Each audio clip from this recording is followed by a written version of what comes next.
High, আমি দেবলীনা। অনেকদিন বাদে আবার চলে এলাম বোরিং ব্যাংকারের চ্যানেলে। আগের দিন টিনা তোমাদের শুনিয়েছিল বোরিং ব্যাংকারের এয়ারপোর্টে এন্ট্রি নেওয়া পর্যন্ত গল্প।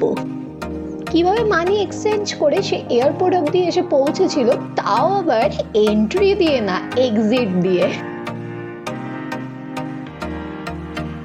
কিন্তু তারপরের গল্পটা ও পরে শোনাবে বলেছিল এয়ারপোর্টে এন্ট্রি নেওয়ার পর বোরিং ব্যাংকারের সাথে কি কি হয়েছিল এবং তার সাথে পার্টনার কে ছিল।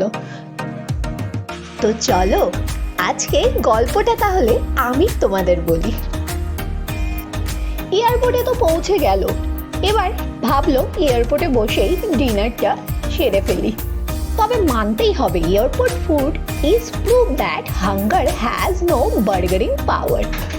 বাপ রে বাপ, আকাশ ছোঁয়া সব দাম।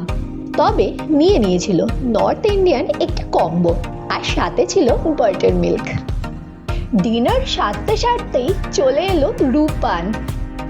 সেও তার ডিনারটা নিয়ে নিল কেএফসি থেকে, যেখানে ট্রে ছিল বড় আর খাবারের পরিমাণ ছিল থাক আর বললাম না, তোমরাই দেখো।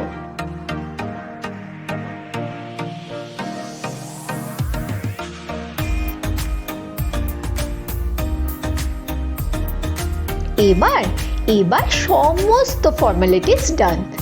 চললো গেট 19 অর্থাৎ ফুড টার্মিনালের দিকে। ওই যে দাঁড়িয়ে আছে পক্ষীরা, যার কাঁধে চেপে আমাদের বোরিং ব্যাংকার পাড়ি দেবে নতুন এক দেশে অথবা শহরে। এবার শুধু অপেক্ষার পালা। দুজন মিলে রওনা দিল প্রতীক্ষা করে থাকা পক্ষীরাজের দিকে। ব্যাস জমিয়ে আরাম করে বসে চলল। রাতের ঘুমন্ত শহরকে সাক্ষী রেখে বোরিং ব্যাংকার কোথায় যাচ্ছে জানতে হলে দেখতে থাকুন। আমি আসছি কি টিনা আসছে পরের ভিডিওতে তোমাদের উত্তর নিয়ে। ততক্ষণ চ্যানেলটিকে সাবস্ক্রাইব করে দাও, আর ভিডিওটা যদি ভালো লেগে থাকে তবে অবশ্যই লাইক করে দিও।